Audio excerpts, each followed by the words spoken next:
The wedding feast had already begun when Mazoga Stonefist walked through the wrong door.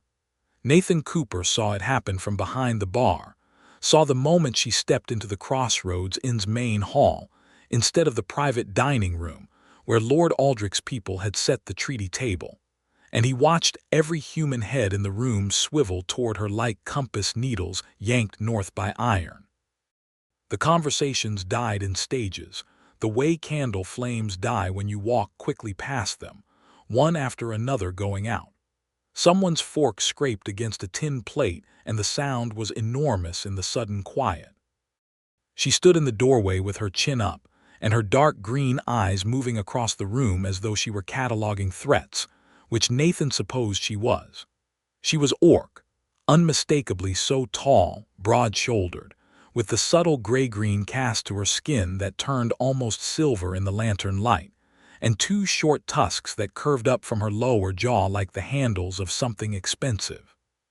She wore fitted warrior's leathers in deep brown, laced tight from her ribs to her waist and cut close across her shoulders, with bracers of hardened leather over her forearms and a belt of hammered iron rings that sat low on her hips. Her dark hair was pulled back in a warrior's knot secured with a bone clasp, and there were thin braids worked through the sides of it, each one wound with a strand of copper wire. She was, objectively, magnificent, and the room was treating her as though she had arrived to collect their teeth. Nathan set down the mug he was polishing, walked out from behind the bar, picked up his own plate and his cup of water, walked to the table where she had just sat, the closest table to the door, where old Farmer Rennick usually ate his supper, and set his things down across from her. He pulled out the chair and sat. The room was still completely silent. He looked up at her. She was staring at him with an expression that was not quite surprise and not quite suspicion, but some taut, careful thing balanced between the two. Up close, she was even more striking.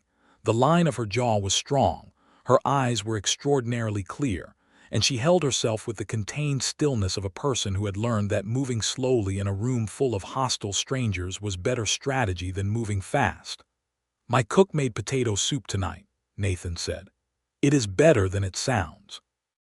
She puts cream in it and something she will not tell me, which I suspect is an amount of garlic that would concern a physician. Are you hungry?" A beat of silence. "I sat at the wrong table," she said. Her voice was lower than he expected, with a texture to it like river stone. "The treaty room is through the back hall, second door on the left," Nathan said. "I know, but the soup is here and Lord Aldrich's people have not arrived yet, and you look like you have been riding for 2 days. He paused. "Have you?" Her eyes narrowed. "3. Then sit, eat. I will bring you to the right table when the time comes."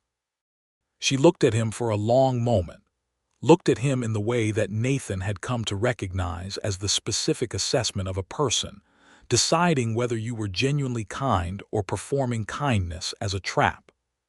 He held her gaze and did not fidget. He had been holding difficult gazes across this bar for 11 years. It was, in fact, one of the things he was good at. Something shifted in her face. It was not softness exactly. It was more like the slight easing of a drawn bowstring not released, just not at full tension. She sat. He waved at Petra, his soul-serving girl on this particular exhausting evening, and held up 2 fingers for soup, and Petra scurried into the kitchen without once looking directly at the orc woman, which Nathan noted and mentally filed under things to address later. "I am Mazoga Stonefist," she said, not offering her hand across the table, just stating it the way you state the name of a river. "This is what this thing is called." "Nathan Cooper," he said. "I own this place." He looked around at the room where conversations were cautiously restarting, heads turning back to their own tables, though ears were certainly still pointed in his direction. "Sorry about the reception. They are not always this bad." "They are usually worse," Mazoga said, and the way she said it was not bitter, just factual, which was somehow worse than bitterness. She had simply stopped expecting anything better. "I have attended enough human gatherings to know the gradient." "That is a reasonable position to have," Nathan said, "and I am not going to argue with it. I'm just saying that the soup is good." She looked at him again with that careful, contained assessment. "You are a strange man," she said. "I run a crossroads inn," he said. "Strange is the occupational baseline." The soup arrived, steaming and cream pale, with a heel of dark bread on the side. Nathan watched Mazoga look at him, and then pick up the spoon with the matter-of-fact practicality of someone who had decided that the threat level was acceptable. She took a spoonful. He watched her face. It was the tiniest thing, the smallest relaxation around her eyes, the briefest pause before she took the next spoonful. He had been watching people eat his cook's food for 11 years, and he could read that particular reaction the way a farmer reads rain. "The garlic," she said. "I know," Nathan said. "It is wonderful." They ate in companionable silence, which was not an awkward silence. It had a different quality, a shared quality, the kind that forms between two people who are both comfortable enough in themselves not to need constant words. Nathan ate his soup and watched the lantern light move across the ceiling and listened to the familiar sounds of his inn settling around him.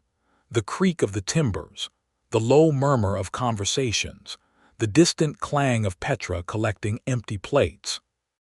The Crossroads Inn stood at the junction of the King's Road and the Plateau Road in the broad golden expanse of Vaughan's Reach, a grain plateau so wide and flat that on clear days you could see 4 windmills turning at once against the sky, their great arms moving in the prevailing westerly wind like slow and patient hands.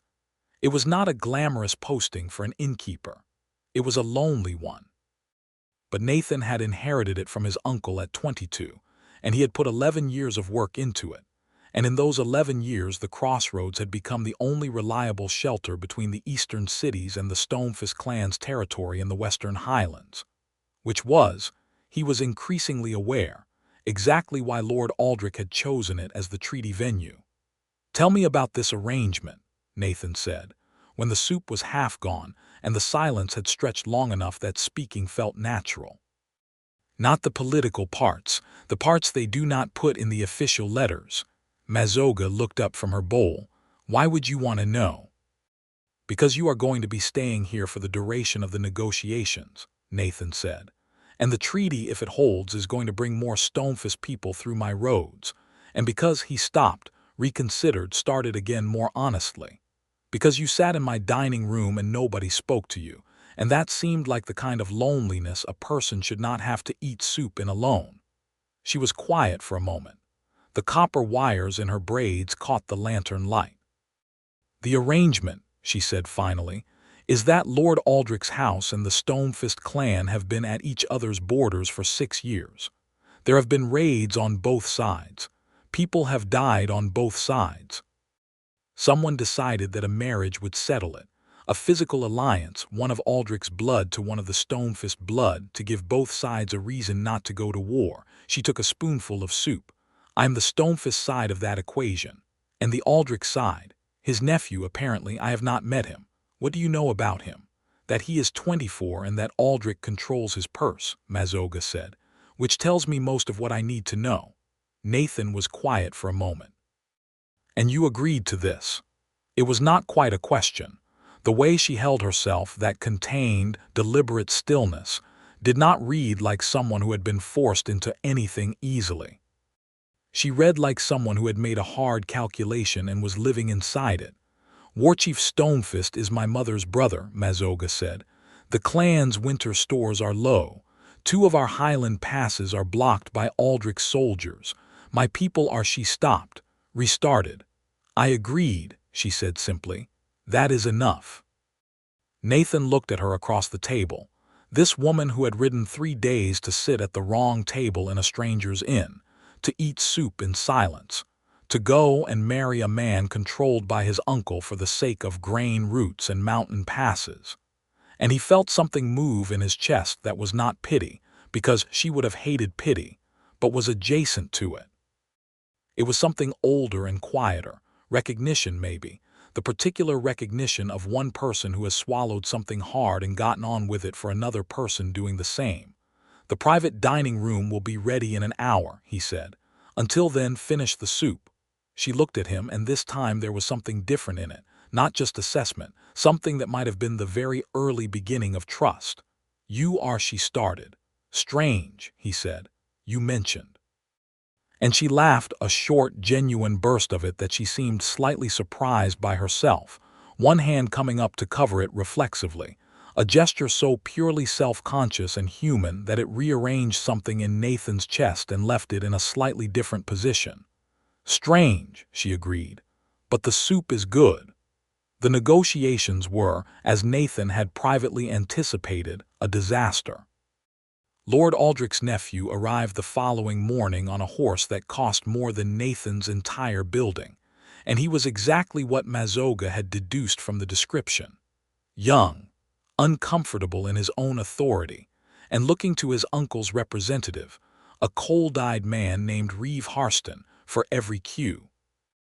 Harston ran the talks like a man trying to buy something at the lowest possible price, pushing on every term, and the Stonefist representatives, two of Mazoga's kinsmen named Breck and Valk, who had arrived at dawn looking like they had ridden even harder than she had, pushed back with the patient immovability of the highland stone itself.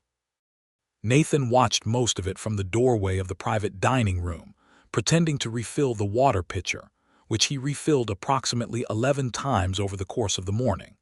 Mazoga was extraordinary in there. She sat across from Harston with her hands folded on the table and her back straight, and she negotiated in the precise, controlled manner of someone who knew exactly what they were worth and was not going to let anyone else set the price. She did not raise her voice. She did not make threats. She simply stated terms with an unblinking clarity that made Harston sweat visibly, and when Harston tried to talk over her twice, she waited until he was finished and then repeated what she had been saying, word for word, as if his interruption had been a brief but irrelevant weather event. Nathan found himself smiling at the water pitcher. By midday, 3 of the 7 treaty terms had been settled, and everyone in the room looked tired except Mazoga, who looked like she could do this for another 3 days if needed. Which, Nathan reflected, she probably could. The Aldrich nephew, Davin, his name was Davin, had mostly been watching Mazoga with an expression that Nathan could only describe as overwhelmed, not with attraction but with sheer existential inadequacy, as if he had shown up to a cart race on foot. Nathan almost felt sorry for him. The talks broke for the midday meal, and Nathan served cold meat, bread, and the pickled vegetables that came up from the cold cellar, and he set Mazoga's plate at the main table as though she were simply one of the negotiating party, which she was, and she gave him a look across the room that said she had noticed the small deliberateness of it. That afternoon, Harston tried to reduce the provision on the Highland passes, tried to frame it as a detail, a minor amendment to the 3rd term, and Mazoga stopped him with 5 words. "That is the whole point," she said. Harston looked at her. "My lady, the pass provision is the whole point," she said again. "Everything else is framing. The passes are why my people are hungry. The passes are why I am here. If you remove the pass provision, you remove the reason I agreed to any of this, which means there is no treaty, which means my uncle's war chiefs are still sitting in the Highlands asking War Chief Stonefist for permission to come down." She tilted her head slightly. "Do you want me to ask him to answer them?" Silence. "The pass provision stays," Harston said. That evening, Nathan brought a plate of the cook's lamb stew to the small table in the corner of the main hall that he had, over the course of the day, mentally designated as Mazoga's table. He set it down across from her before she arrived from the back hall, and then he took the chair across and waited. She appeared in the doorway, still in her fitted warrior's leathers, looking like someone who had just fought a battle and won it on sheer refusal to concede ground, and she scanned the room the way she always did, and then she saw her table and the stew and him sitting across from it. She came and sat without comment. "Lamb," Nathan said. "I heard," she said, and took up her spoon and ate. They talked that evening for a long time, longer than either of them had probably intended, the dining room emptying around them until Petra had blown out all the other lanterns and only theirs remained. Nathan told her about the plateau and the windmills, how they had been built 3 generations ago by a woman named Han Vorn who had come from the eastern coast with nothing but a knowledge of coastal wind and a willingness to try things that made inland people nervous. Mazoga told him about the highlands, the particular quality of silence you found above the tree line, the way the first snow of the season fell in the gorges and stayed there all winter, cold and blue-shadowed and untouched. She told him about learning to fight, about her mother's sister who had taught her to read, about the clan songs they sang in autumn when the grain stores were full and the fire was high. She talked about it the way people talk about things they love and rarely get to speak of with anyone who will actually listen, with a carefulness in her voice that suggested she was not fully sure the listener was real. Nathan listened. He was good at listening. 11 years behind a bar had made him very good at it, mostly because he had spent most of those years wishing someone would listen to him in return. On the 3rd day, the treaty broke. It broke because Davin's horse went lame in the night, and Harston, unable to get the nephew away for a private conference, pushed a term through the morning's talks that Breck told Mazoga about during the midday break, and Mazoga's face went very still in the way Nathan had learned to recognize as the precursor to something significant. The term, as far as Nathan could piece together from the fragmentary arguments that rose through his ceiling that afternoon, concerned the nature of the marriage bond itself. Specifically, Harston had added a clause that would give the Aldrich family control over any clan negotiation conducted by Mazoga's future household, which was, functionally, a clause that would turn her into a puppet for Aldrich interests. The talks ended at noon. Not adjourned. Ended. Breck and Valk loaded their horses in the stable yard with the focused silence of men who had something to say, and were choosing not to say it. Mazoga stood in the doorway of the inn with her arms folded and watched them go, and when they were gone, she kept standing there. Nathan came and stood beside her. The plateau stretched out ahead of them in the late morning light, gold and green under the wide sky, 3 of the windmills visible from where they stood, their great arms turning in the persistent westerly wind. It was, he had always thought, the kind of landscape that made the inside of your chest feel enormous, too much sky and too much horizon, the particular beauty of a thing too big to hold. "The treaty is dead," Mazoga said. "I know," Nathan said. "My uncle will hear within a week. His war chiefs will take it as license." Exhaled through her nose. "There will be raids again by the next moon. Is there anything that would pull the talks back?" Nathan asked. She was quiet for a moment. "The clause needs to be removed. Harston will not remove it on his own. Aldrich wrote it. It would take pressure directly on Aldrich himself, and Aldrich is in his keep 3 days east." "Then someone would need to ride to him," Nathan said. She turned to look at him. "Not my someone. I cannot go to Aldrich's keep without the treaty in place. I would be detained at best." She said it without drama, just clarity. "I am a Stonefist in Aldrich's land with no diplomatic protection." "If the treaty is dead," she did not finish the sentence. Nathan looked at the windmills for a moment. "I can go," he said. Mazoga stared at him. "You are an innkeeper." "I am," Nathan said. "I am also the holder of the King's Road Charter that gives me the right to petition any noble house that uses this road for redress of any dispute affecting my business. Lord Aldrich's treaty negotiations happened in my building. The failure of those negotiations is, technically, an event affecting my business." He looked at her. "It is a stretch, but it is not nothing." She kept staring at him. "Why would you do that?" It was a genuine question, with no performance in it. She genuinely did not understand why a crossroads innkeeper would ride 3 days to petition a lord he had never met on behalf of a treaty that, failed or not, was not Nathan's problem. The question sat in the air between them, and Nathan looked at it honestly, because he did not think she would respect anything less than honesty. "Because the treaty failing is bad for this road," he said. And because your uncle's war chiefs coming down from the highlands is bad for everyone on it. He paused. And because you sat at the wrong table 3 days ago and you should not have had to sit there alone. Mazoga was quiet for a long time. The westerly wind moved across the plateau and the windmill arms turned, slow and enormous against the sky.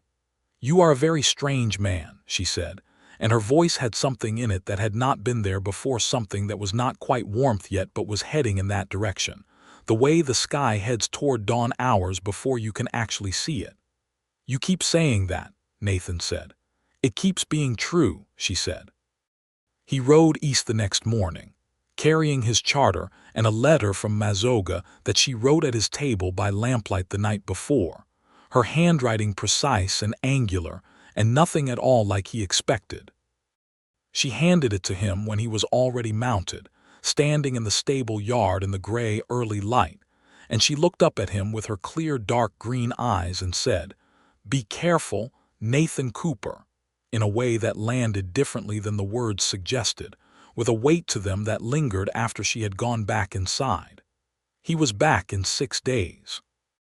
He had ridden hard both ways, and he had sat across from Lord Aldrich in a drafty receiving room, and made his charter argument, and also, when Aldrich's patience began to thin, made a different kind of argument, a practical one about the value of open mountain passes to a lord who liked having options, and about how a genuine treaty wife, rather than a controlled one, was worth considerably more as an actual alliance.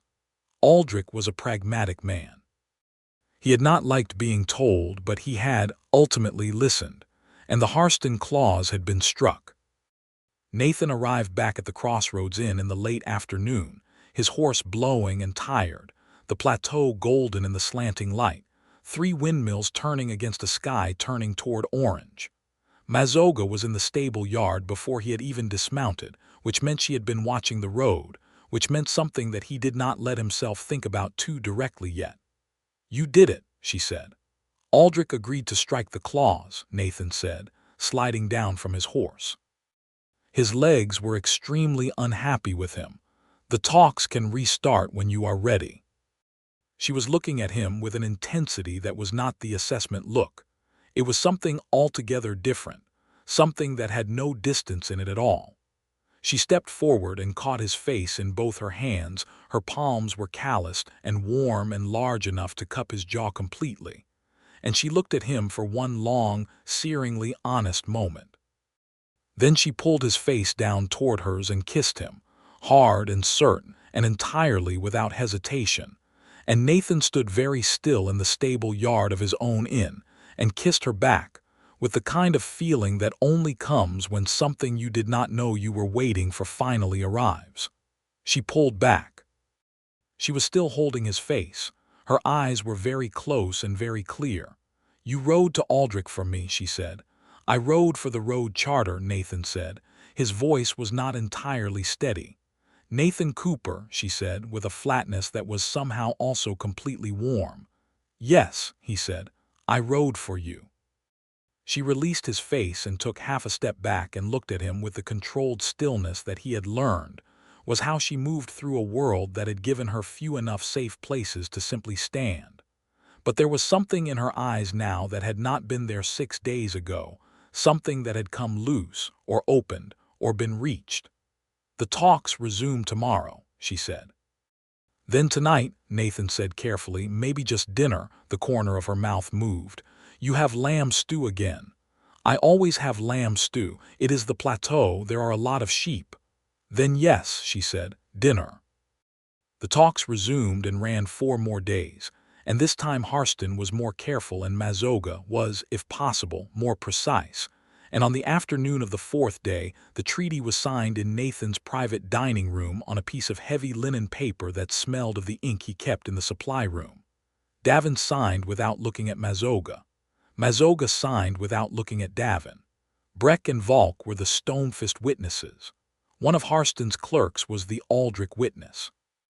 And then the Aldrich party left, and Breck and Valk rode to send word to the highlands, and it was evening and the inn was quiet, and Mazoga sat at her table, the table in the corner that had become, over the past 10 days, irrevocably her table, and stared at the piece of linen paper she had kept from the table before the clerks could roll it up, and she had not looked at it yet, and Nathan sat down across from her and waited. "I am supposed to travel to Aldrich's Keep in a month for the formal ceremony," she said. "To make it official." Nathan said nothing. "Davin will be my husband," she said, in the tone of someone trying out a sentence to hear how it sounds and finding the sound deeply wrong. Nathan looked at his hands on the table. He had known this was the arrangement. He had ridden 3 days to save this arrangement. He had kissed her in the stable yard, and she had kissed him back, and he had sat across from her every evening for 10 days, and somewhere in that time, without announcement or ceremony, she had become the most significant person in his daily life, and the treaty she had saved her people with would take her away from him and give her to a 24-year-old man who looked at her with bewildered inadequacy. He was very quiet for a moment. "Is it what you want?" he asked. She was quiet too. The lantern moved. "I want my people to have the passes open," she said. "I want the war chiefs to stand down. I want the winter stores full." She folded her hands on the table. "I did not think about wanting other things." "You can want other things," Nathan said. "It is allowed." She looked at him with something raw in her face that she was not entirely successfully containing. "Nathan, I know," he said. "I know." She reached across the table and put her hand over his, and they sat like that for a long time, neither of them speaking, the inn settling around them in its familiar way, the distant sound of the windmills in the night wind, the light from the single lantern making the world very small and close, and just the two of them inside it. The month between the signing and the ceremony was the strangest month of Nathan's life. He went on running the inn. He served meals and kept the fire banked and filled in the ledger, and ordered winter stock, and managed Petra's concerns about the roof, which was developing an ambition to let weather through on the east side. He did all the things he always did, with the same hands in the same rooms, and Mazoga did not leave. She stayed not because the treaty required it, but because Breck and Valk had gone back to the highlands to prepare the clan for the news, and someone needed to remain as a Stonefist presence until the formal arrangements were finalized, and the most logical someone was her. That was the explanation. Nathan accepted it and did not look at it too closely. She helped him with the inn, because she was a person constitutionally incapable of watching other people work without joining in. She rearranged his cellar organization in a way that was strictly speaking much better than what he had been doing. She helped Petra carry the winter grain delivery because the bags were heavy, and she could carry 2 where a person could carry 1. And Petra, who had avoided looking at her directly for most of the first week, by the end of the second week was chattering at her over breakfast about village gossip in the comfortable, thoughtless way you chatter at someone you have stopped thinking of as a threat. Nathan and Mazoga were often in the same room. They had always been often in the same room. But the quality of being in the same room had changed. It had acquired a charge, a specific warmth, the way a fire-warmed stone holds heat after the fire has banked, and Nathan was deeply, chronically, thoroughly aware of her at almost all times, where she stood. The exact sound of her footsteps, which were quieter than they should be for a person her size. The particular way she tilted her head when she was working through a problem. The copper wires in her braids. The sound of her laugh, which was still rare and still genuine, and still hit him somewhere below the sternum. On an evening in the 3rd week, there was a dispute at the bar. A pair of grain merchants from the Eastern Road, who had been drinking since mid-afternoon, and had worked themselves into a confrontation over a debt that was, to Nathan's professional assessment, significantly more about the drinking than the debt. One of the merchants, a big man named Gore with hands like ham hocks, suddenly grabbed the other man by his coat, and the situation escalated in the fast, sloppy way drunken situations do, and Nathan was around the bar and trying to get between them when Gore's elbow came back hard and caught Nathan across the jaw.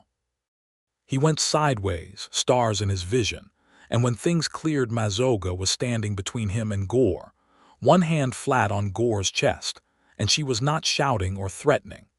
She was speaking, quiet and absolutely even, in the tone she used in the negotiating room, and Gore, who was considerably larger than Nathan and had a temper clearly maintained at a slow boil, was backing up.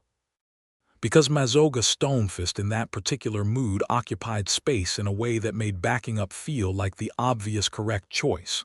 "He is all right," she was saying. "You are all right. Nobody is owed enough tonight to break anyone's nose over. Sit down." Gore sat down. His companion sat down. The common room, which had gone very still, began to breathe again. Mazoga came back to Nathan, who was leaning against the bar with his hand pressed to his jaw, and looked at his face with the particular focused attention of someone assessing damage. "Bruised," she said. "Not broken. Does this?" She put 2 fingers against the line of his jaw very gently, and his jaw did not actually need assessing by that point, but he was not going to say that. "Here." "That is fine," Nathan said. His voice came out somewhat rougher than intended. Her eyes moved up from his jaw to his eyes, and she was very close, the way she had been in the stable yard, and there was nothing at all distant in her expression now. "You are always getting in the way of things," she said. "It is my inn," Nathan said. "I am supposed to be in the way of things." "Nathan," she said, quietly, in the voice that had nothing else in it. And then she kissed him again, right there at the bar with Petra pretending to stack cups 2 feet away and Gore and his companion both watching with the dazed interest of people who have been surprised out of their own drama by someone else's. She kissed him like she had in the stable yard, with the same unqualified certainty, and Nathan kissed her back and put one hand carefully against the side of her face and felt the copper wound braids against his palm. She pulled back and looked at him. "You need ice for your jaw," she said. "I know," he said. "You kiss me in front of an audience." "I notice things when I want to," she said, with a composure that was clearly partly performance because her eyes were very bright. "Sit down, Nathan." She went to get the ice herself, from the cold cellar, which was the kind of errand that in this inn was his job and not hers, and Nathan sat at the bar with his hand over his bruised jaw and felt, for the first time in a very long time, the specific quality of warmth that comes from being looked after. The treaty was not going to hold.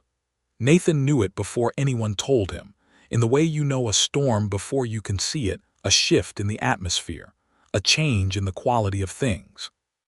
Riders came through the crossroads carrying word from the eastern towns about movements of Aldrich's soldiers that did not fit the post-treaty arrangement. A caravan came through with its escort doubled and nervous. 2 of the highland Stonefist runners who had been carrying messages between the clan and Mazoga arrived at the inn looking grim and left looking grimmer. On a cold, bright morning in the 4th week, Mazoga laid a map on the table in the private dining room and told Nathan what she had put together. "Harston," she said. "He did not accept the clause being removed. He has been working around the treaty since it was signed, putting Aldrich's people in 3 of the 4 pass positions the treaty was supposed to clear, which technically fulfills the letter of it while blocking the practical benefit." She put her finger on the map. "This one, Keld Pass, that is the critical one. If Aldrich's soldiers hold Keld through winter, the clan's eastern supply route is gone. My uncle will have no choice but to send the war chiefs." Nathan looked at the map. He had never been to Keld Pass. He had spent 11 years at the junction of 2 roads in the middle of a grain plateau, and he was deeply aware that his expertise was in lamb stew and ledger management and not in highland military logistics. "What does Harston want?" he asked. "Aside from the obvious. Control," Mazoga said. "He has been angling to become Aldrich's principal representative in the Western Territories for 2 years. The treaty with Stonefist was always going to threaten that a genuine alliance would route trade through the Highland passes, which cuts Harston out of several arrangements he currently profits from." She folded the map with precise, controlled movements. "He wants the treaty to fail. He engineered it to fail. The marriage provision was a deliberate overreach. He knew we would reject it." "Except we did not reject it," Nathan said. "Which is why he is doing this instead," Mazoga said. forcing it to fail in practice rather than in writing. Nathan was quiet for a moment. What would stop him? Aldrich removing him, Mazoga said. But Aldrich would need a very specific reason, documented and presented by someone Harston cannot discredit. She looked at the map. I can write the documentation. The writers have brought me everything I need, but getting it in front of Aldrich without Harston intercepting it, she exhaled. He controls all the official courier routes through the Eastern Territory. Not the King's Road, Nathan said. She looked up. I hold the King's Road Charter, Nathan said. Which means I have the right to send a sealed dispatch by King's Road post directly to any noble house in the territory, and that dispatch cannot be legally intercepted by a lord's representative. It goes under the road seal. He looked at her. It takes 4 days, and Harston will know it has been sent even if he cannot intercept it. He will know, Mazoga agreed, which means he will move quickly. How quickly? She looked at the map. He has men positioned already. If he knows a documented complaint is headed to Aldrich, he will want to move on Keld before Aldrich can respond. She met Nathan's eyes. That means he will likely come here first. For me. The word for me hung in the air between them with a very specific weight. He would detain you, Nathan said. Without the treaty protection in force, and it is functionally not in force, given what he has done to the past provisions, he could argue I am an unchaperoned Stonefist on Aldrich's road, Mazoga said. He would have justification, thin, but enough to hold me long enough for the war chiefs to move. Her voice was very even, with the specific evenness of someone who has run a calculation and has accepted its answer. He would use me as a trigger, Nathan. He wants the war. Nathan was quiet for a long, very still moment. Then we send the dispatch tonight, he said, and you stay inside the inn. Mazoga looked at him with something complicated moving behind her eyes. I am not a person who hides inside. I know, Nathan said, but this is not hiding, it is positioning. There is a difference. He met her eyes. Let him come to my building on my road under my charter. That is my ground. She looked at him for a long time. He could see her weighing it, the particular weighing of a person who has always been the one with the plan, who has had to be the one with the plan, who is not comfortable with the idea that someone else's ground might sometimes be the ground to hold. Nathan, she said. I know it is not what you do, he said. I am not asking you to be something you are not. I am asking you to trust me, the way you trusted me to ride to Aldrich. Another long moment. I trust you, she said, and said it as a fact in the same way she had said her name on the first night, the way you state the name of a river. This is what this thing is called. This is what is true. Harston's men arrived at the crossroads 2 days later, on a cold morning with frost still white on the plateau grass, and the windmills turning fast and furious in a bitter west wind. There were 7 of them in Aldrich's livery, and Harston himself was not among them. He had sent his lieutenant, a man named Caro, who was the kind of person who has practiced the expression of official authority in a mirror and wears it at all times. Nathan was behind the bar when they came through the door, and he stayed there. Caro crossed the room with the stride of a man who owns whatever room he walks into and stopped at the bar and said, We have information that a Stonefist named Mazoga is sheltering here under treaty protection. The treaty having lapsed in practice, she is required to present herself for escort to Aldrich's court. The treaty has not lapsed, Nathan said. It was signed in this building on a date I can cite from my ledger. Lord Aldrich has not formally dissolved it. Until he does, treaty signatories retain their protections. Caro looked at him the way people look at an inconvenience that should, by rights, have had the decency to move out of the way. You are an innkeeper. I am the charter holder of the King's Road Junction, Nathan said. Under the charter, this building is neutral ground for any dispute arising from road negotiations conducted within it. The treaty negotiations were conducted within it, which means that any detainment of a treaty party member on this property constitutes a violation of charter neutrality, which is a crown offense. He folded his hands on the bar. You are welcome to confirm that with Aldrich's legal counsel. The dispatch I sent 3 days ago will have reached them by now." Carol's expression shifted. He had not known about the dispatch. Nathan could see at land the recalculation happening behind his eyes. "Step aside," Carol said. "No," Nathan said. Carol reached across the bar and grabbed Nathan's collar. What happened next happened fast. Nathan had his hand on Carol's wrist, twisting outward and down in the move that old Mac from the border guard had shown him years ago when the road was rougher, the kind of move that has nothing elegant about it but that works. Carol stumbled back. Two of his men moved forward. Carol straightened and his hand went to his sword hilt, and then Mazoga was there. She came out of the back hallway with a stance that Nathan had not seen her take before, every ounce of contained stillness replaced by live, focused energy, like a bow fully drawn, and she was carrying her own sword at her side, not raised but present, and her dark green eyes swept the 7 men in Aldrich's livery and found them collectively insufficient. 7-2, she said. "In a charter building on a dispute that your lord has not formally authorized." Her voice was completely level. "Which of you wants to be the person who did that?" None of them moved. In the doorway at the back, Breck appeared. He had arrived an hour ago, quietly at Nathan's sending, because Nathan had been doing his own calculations. Carol looked at the room, the innkeeper he could not legally detain on chartered neutral ground, the orc warrior who had just done the math on him, the second Stonefist warrior in the doorway, and the expression of practiced official authority slipped. "This is not finished," Carol said. "I know," Nathan said. "Go back and tell Harston that the dispatch arrived and Aldrich knows what he has done to Keld Pass. Go back and tell him that the next move is his to make and that we will be watching it." Carol left. His 7 men left with him.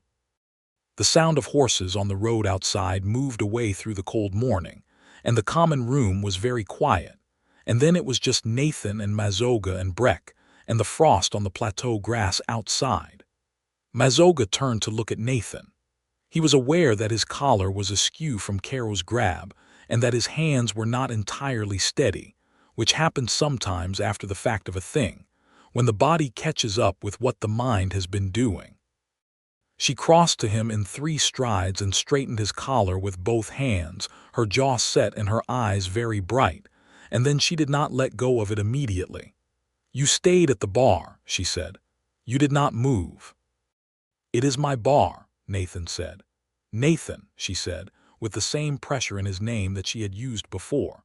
"I was not going to step aside from my own bar," he said. "Not from that man." She was looking at him with something that had moved entirely past the calculation, past the careful management of expectations, past the self-protective distance she wore the way she wore her leathers fitted and functional and hers. She was looking at him with her whole face and nothing held back. "I thought," she started and stopped, tried again. "When he grabbed you, I thought." "I know," Nathan said. "I was already moving," she said. "I was already in the hallway." "I know," he said. "I knew you would be. I was counting on it." He covered her hands on his collar with his own. "I told you. It was my ground." She exhaled, a long, controlled breath, and then she pulled him in by the fistful of collar she was still holding and pressed her forehead against his, the Stonefist gesture of something deep. He had seen Breck do it with Volk, forehead to forehead, when the news had been very bad or very good, and he understood it without needing translation. He put his hands on her face the way she had held his in the stable yard on the first evening, and they stood like that, forehead to forehead, in the quiet room, with the frost outside and the windmills turning. The response from Aldrich came in 5 days. It came by King's Road post, under the road seal, and it was a formal letter in Aldrich's hand relieving Reeve Harston of his position as Western representative, citing specific documentation of unauthorized interference with treaty provisions. The documentation that Mazoga's runners had compiled, that she had written into a dispatch, that Nathan had sent. Harston was to be recalled to the Eastern Court immediately. The Keld Pass soldiers were to withdraw within 10 days. The treaty provisions were to be honored in full. It also contained a second letter, addressed specifically to Nathan Cooper, charter holder of the King's Road Crossroads, which Aldrich had clearly written himself because it lacked the formal clerk's hand of the first. It read, "I am told you made a particular argument about the value of an actual alliance wife versus a controlled one. You appear to have been correct. The past provision stands. I am releasing the Stonefist party from all formal obligations to proceed with the marriage ceremony, as the treaty provisions have been restored by other means. The peace holds. Do with this what you see fit." Nathan read the letter twice. He set it on the table. "The marriage ceremony," he said. Mazoga had been reading the first letter. She looked up. "It is cancelled," Nathan said. He pushed the second letter across the table. She read it. He watched her read it, watched her face go through several things in rapid succession: relief, then a more complicated expression, then a stillness that was not the controlled stillness but something less protected, something more open. "He released me," she said. "You do not have to marry Davin," Nathan said. "The treaty holds. The passes will open. Your people have what they need." He kept his voice careful. He was extremely aware of how much weight this moment contained, and how much damage could be done with an imprecise word. "You can go home." She set the letter down. She looked at the table, then she looked at him. "Nathan," she said. "I know," he said. "Do not say I know," she said. "Say what you are actually thinking." He was quiet for a moment. He looked at his hands on the table, the same hands that had been behind a bar for 11 years, that had served soup and refilled water pitchers and held charters, and recently tried to break a wrist hold from a Lord's lieutenant in a paneled common room. "I want you to stay," he said. "I have wanted you to stay since the third evening, when we talked so long that Petra blew out all the other lanterns. I want you to come down to breakfast and argue with my cellar organization and sit at the table in the corner." And he stopped, steadied. "I know you have a home and a people and a life that is not a crossroads inn on a grain plateau, and I know what I am asking is not a small thing, and I am not asking you to give any of that up. I am just—" He looked up and met her eyes. "I am telling you what is true, what I want, in case it is useful information." Mazoga was looking at him with the full, unguarded attention that she very rarely gave anything, the kind of looking that was not assessment or calculation but simply presence, being there, seeing him. "In Stonefist custom," she said, "a woman who means to claim a man tells him so plainly, without qualification. She says, 'I want you, I choose you, you are mine and I am yours.'" She held his gaze. "We do not do long speeches about useful information, Nathan." "I am working my way to it," Nathan said. "I know," she said. "Let me finish." She leaned forward. "I sat at the wrong table 4 weeks ago, and a strange man moved his plate and sat across from me in a room full of people who wished I wasn't there, and he talked to me about potato soup and garlic, and I have not been able to stop thinking about that, which is, it is a ridiculous thing to say." "No, it isn't," Nathan said. "It is a small thing," she said. "No," Nathan said, "it is not. It is the kind of thing." He stopped, started again. "It is the kind of thing that changes how a person sees themselves, being treated like you belong somewhere." Mazoga was very still. There was something moving in her face that she was not trying to contain this time, which was everything. "I want you," she said, in the plain, unqualified Stonefist way. "I choose you." "You are—" her voice caught just slightly, the smallest human fracture in the stone. "You are the first person who moved toward me, Nathan. Everyone else has always been very still, waiting for me to either leave or prove I am not a threat. You moved toward me." He was around the table before he had fully decided to be, and she stood to meet him, and he kissed her with everything he had not said in 11 years of running a crossroads alone, and she kissed him back with her hands in his hair and her forehead pressing down to meet his, the claiming gesture, and it was entirely different from the previous kisses. Those had been sudden and true, but this one was chosen, deliberately and without any remaining reservation. Chosen the way you choose to plant something in a specific piece of ground because you intend to be there to see it grow. She pulled back eventually, still holding his face. Her eyes were very close and very bright. "You are mine," she said. in the declarative Stonefist way. "Yes," he said, and it felt less like agreement and more like recognition, like finally having the right word for something he had been carrying around in his chest without being able to name it for 4 weeks, or, if he was honest, for considerably longer than that. The peace did not arrive quietly. Harston's recall was not clean. He had allies in the Western Territories who had benefited from the blocked pass arrangements, and when the withdrawal order came through, 2 of his field commanders refused to execute it immediately, citing procedural grounds that were transparently stalling. Harston himself, rather than returning to Aldrich's court, moved to a fortified way station 3 days south of Keld Pass and began sending riders to his supporters. Word came to the crossroads by runner, a Stonefist boy named Finn, barely 18, who arrived at a hard gallop with his horse lathered and a message from Breck in his hand. "Harston is moving to fortify. He has 60 armed men at the way station and is sending for more. He is trying to force Aldrich to rescind the withdrawal order by creating facts on the ground before it can be executed." Nathan read the message in the stable yard. Mazoga read it over his shoulder. "Breck has 30 highland fighters 2 hours north," she said.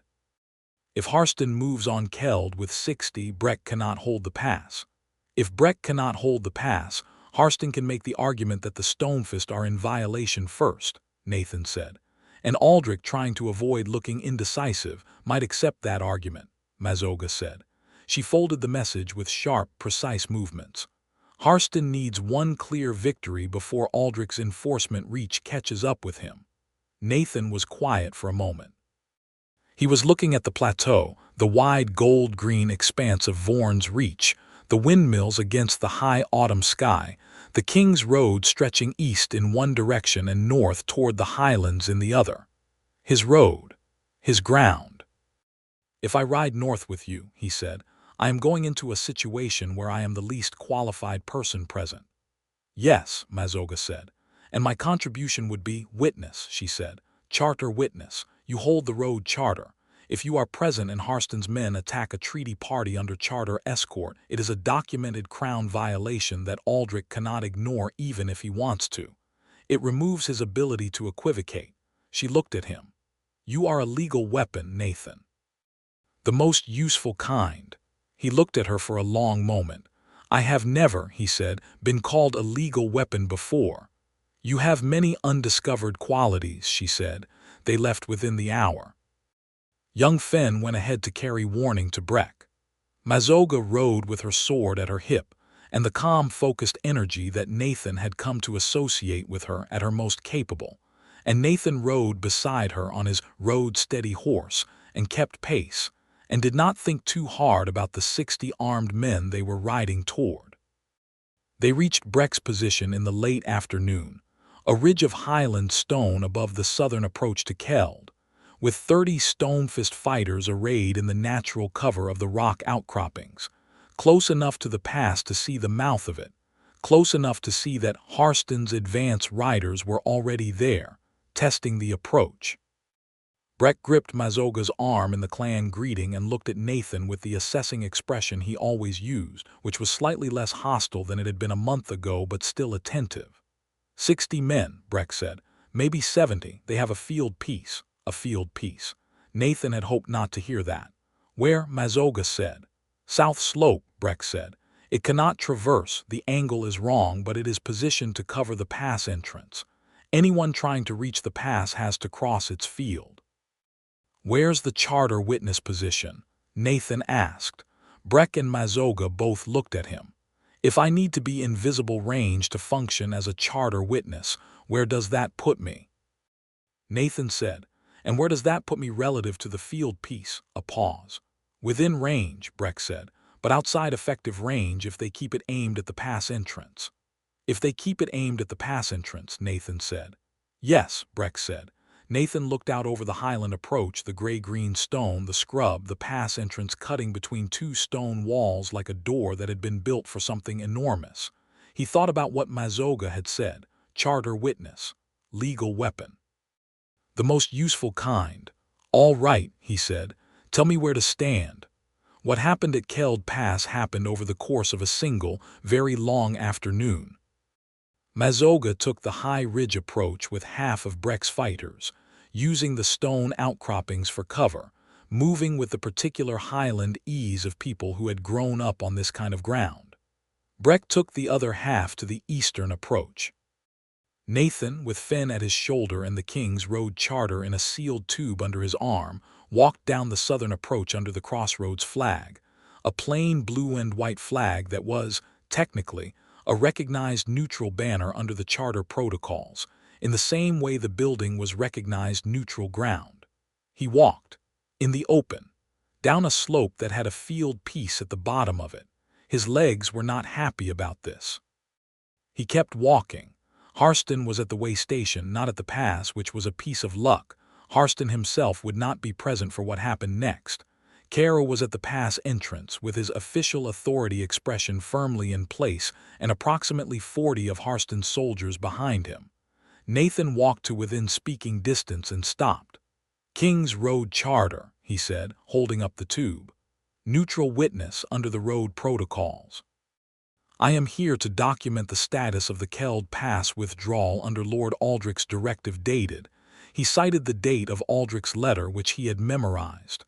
Caro stared at him. "You are the innkeeper." "I am the charter holder," Nathan said. "And I am standing in neutral banner range of a field piece, which means any order to fire that piece would constitute an attack on a charter witness, which is a crown offense," said a voice from the ridge above. They both looked up.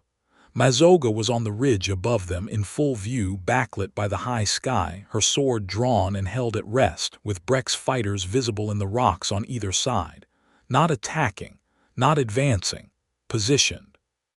"The withdrawal order was dated," Mazoga continued, loudly and with the absolute clarity of someone who has been projecting her voice in negotiations for years, "and has not been executed. There is a charter witness present to confirm the non-execution. Harston's men at this position constitute interference with a crown directive in the presence of an official witness." She looked down at the field below the ridge. "Everyone here can read the road charter. Everyone here knows what that means." Caro looked at the ridge. He looked at Nathan. He looked at the field piece, which had been aimed at the pass and was staffed by 2 men who were, visibly, doing the math on what firing it in the direction of a chartered neutral banner would mean for them personally. Nathan's heart was doing things that he was going to think about later, when he was back behind his bar. He stood very still with the sealed charter tube under his arm and kept his face the same as the face he used when the negotiating room got quiet and tense, the face he had practiced across the bar for 11 years. "The withdrawal order will be executed," Caro said finally. "I will document that," Nathan said. "You do that," Caro said, and there was no particular grace in his capitulation, but it was capitulation. The field piece was redirected. The soldiers began to move back from the pass entrance. Harston's men, faced with documented neutrality on one side, and a highland fighting force positioned in the rocks on every angle above them, made the calculation that Harston had made one miscalculation too many, and that the sensible thing was to follow the order rather than be the person who had not followed the order when a charter witness was standing there writing it down. It took 2 more hours for the approach to clear. Nathan stood in the cold highland afternoon and documented everything, with Finn handing him the writing materials from his pack and holding the ink stable while Nathan's hands did their best to cooperate. When Caro and his men had moved south and the pass entrance was clear, Mazoga came down from the ridge. She walked across the approach to Nathan, and she looked at him with an expression that he had never seen on her face before. It was not the controlled stillness. It was not the negotiating precision. It was not even the open warmth of the evenings in the inn. It was something unguarded and almost fierce, like she was seeing him from a new angle that she had not expected to find available. "You walked down that slope," she said. "The flag was Nathan," she said. She was standing very close to him. "You walked down that slope. Someone had to be the legal weapon," he said. She made a sound that was possibly the most exasperated, fond sound he had ever heard a person make. And she grabbed the front of his coat with both fists and pulled him in and kissed him in the wide, cold highland air, with the windmills of the plateau visible in the far south and Breck's 30 fighters arrayed on the ridge above them, and young Fenn conspicuously looking at his boots. He kissed her back with genuine enthusiasm and did not think about the ridge or the field piece or the retreat of Harston's men, because all of that was behind them, and what was in front of him was her. When she released him, they were both breathing somewhat differently than they had been before. "You walked down that slope," she said again, and her voice had something in it that was completely different from anything he had heard there before, something unguarded, something that was not the beginning of trust or the growing of warmth but the full arrival of both. "I had confidence in your positioning," he said. "Breck," she said, not looking away from Nathan. "Did you hear this man?" "Yes," Breck said from somewhere behind them. "We all heard him." "He is impossible," she said, still not looking away. "He is," Breck agreed. "You are going to have your hands full." "I know," Mazoga said, and the word full had enormous amounts of contentment in it.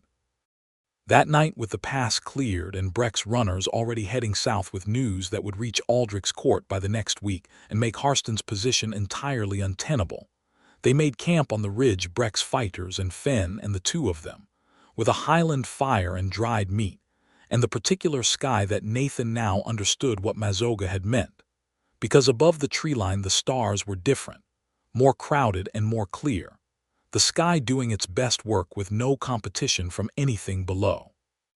They sat together with the fire between them and the others ranged around it, and Mazoga leaned against Nathan's shoulder, not a managed, careful contact but a full, easy one, the contact of someone who has decided where she belongs, and Nathan put his arm around her and they looked at the stars together.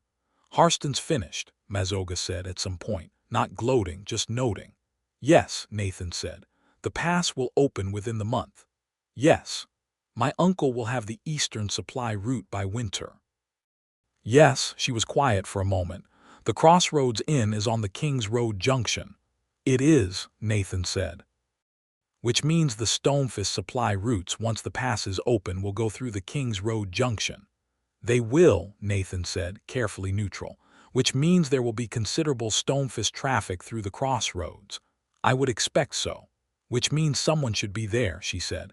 "Someone who understands both sides, who knows the road charter and knows the highland customs and can run a table at which the right people sit." Nathan looked at the fire. He looked at the stars. He looked at the woman leaning against his shoulder, with the copper wires in her braids catching the firelight, and her dark green eyes somewhere between the sky and him. "Are you suggesting," he said, "that the solution to the Crossroads logistics is for a Stonefist warrior to take up permanent residence in an inn?" "I am suggesting," Mazoga said, "that I want you. I choose you. You are mine and I am yours." She tilted her head up to look at him. "I said it once. I will say it as many times as it is useful information." He laughed. He pulled her closer. He put his face against the top of her head, against the warrior's knot and the braids and the copper wire, and he held her with both arms and felt the particular solidity of her, the realness of her, the way she fit against him like she had always been supposed to go there, and had simply been redirected for a while before finding the right place. "I want you to stay," he said. "I want you to live at the Crossroads and fight with me about the cellar and sit at the corner table," and he stopped. "I want you, I choose you. You are mine and I am yours." He said it in the Stonefist way, the plain way, without qualification. "Is that the right form?" She made a small sound against his shoulder. It was the laugh, the rare, genuine one, the one that still hit him below the sternum. "Close enough," she said. Around the fire, Breck was saying something quiet to the fighters on his side, and young Fenn was asleep already, and the highland sky did its remarkable things above the tree line, and Nathan Cooper, innkeeper, charter holder, legal weapon, sat on a highland ridge with the most extraordinary person he had ever met leaning against his shoulder, and felt, for the first time in a very long time, that the world was the right size. Harston's formal disgrace came 3 weeks later, carried to the crossroads by a King's Road courier who was, Nathan noted with professional satisfaction, considerably more civil than the last official riders to use his road. The courier brought a sealed dispatch and an Aldrich House document addressed to the Crossroads Inn, acknowledging the charter action at Keld Pass and confirming the full restoration of treaty provisions. Aldrich had, apparently, also sent a separate and rather pointed letter to Harston's allies in the Western Territories, which had the effect of convincing them to quietly abandon the block trade arrangements that Harston had engineered. The passes opened within the month, as Mazoga had said. The first Stonefist supply train came through the King's Road junction on a gray, crisp morning, 6 wagons wide, and driven by people who looked very much like Breck, with his particular quality of contained assessment. Nathan was in the stable yard when they came through, and he supervised the horse watering and directed the wagon teams to the storage area he had cleared and made sure Petra had the morning bread ready, and the Stonefist teamsters, after the initial mutual taking of stock that seemed to be the universal first step in any new human-orc interaction, ate the bread and said it was acceptable, which Petra received as the high praise Nathan had learned to recognize it as. Mazoga was in the back hall sorting dispatch correspondence when the train arrived, and she came out to the stable yard when she heard the wagons, and the lead teamster, a broad-shouldered Stonefist woman with gray in her braids, took one look at Mazoga and then at Nathan and then at the two of them standing together, and her expression moved through several things very quickly. "Warchief sends his greetings," the teamster said to Mazoga, "and his acknowledgement." Mazoga inclined her head. "The passes are open." "The passes are open," the teamster confirmed. And then, with the brief directness of Stonefist address, "The Warchief also sends his inquiry as to whether the man is yours." A pause. Nathan looked at Mazoga. Mazoga looked at Nathan with the expression that contained enormous amounts of warm, controlled amusement. "Yes," she said. "He is mine." The teamster looked at Nathan with an assessment that was essentially identical to the one Breck had given him on the first day, and Nathan held it with the same equanimity, because 11 years of running a crossroads bar had been excellent preparation for being assessed by strangers who were not sure what to make of you. "He is small," the teamster said. "He walked down a slope toward a field piece," Mazoga said, "under a neutral flag." The teamster looked at him again. Something shifted in her assessment. "The bread is good," she said finally to Nathan. "Good road stop." "Thank you," Nathan said. "We have soup at midday." Things settled into a kind of shape after that, not a static shape. Nothing at the crossroads was ever static, but a shape that had a structure to it. A way of being that was not one person running a building alone, but 2 people running a life together, which was different in nearly every way. Mazoga took the back dispatch room as her operational space, where she managed the growing correspondence between the Stonefist supply chain and the eastern trading houses that were, now that the passes were open, very interested in highland goods. She was considerably better at it than anyone who had tried to manage that correspondence before, which was nobody, because the correspondence had not previously existed, and she built the framework for it from nothing with the same meticulous precision she brought to everything. Nathan ran the inn. He served meals and managed the road traffic and handled the charter business and kept the east-facing roof from collapsing, which was an ongoing negotiation with the rafters. He and Mazoga were in and out of each other's way constantly. She in his cellar, him reading her dispatch drafts over her shoulder, both of them in the kitchen at odd hours, the building large enough for them to have their own space and small enough that they were never truly far. They argued sometimes in the sharp, honest way of 2 people with strong opinions who respect each other too much to be dishonest about their disagreements. They argued about the dispatch schedule and about the grain storage arrangement, and once, memorably, about whether the east-facing roof should be repaired or replaced, and the argument about the roof lasted 4 days and ended with them replacing it, which was what Mazoga had said from the beginning and which Nathan admitted with genuine grace had been the right call. On the evenings when the road was quiet, they sat at the corner table, the wrong table, the table she had sat at by mistake on the first night, and they talked the way they had talked on the third night, when Petra had blown out all the other lanterns and neither of them had wanted to stop. They talked about everything. He told her about his uncle and the years of learning the road. She told him about the Highland Wars when she was young and what it had made of her. They talked about the things they wanted, and the things they had given up, and the things they had not expected to find.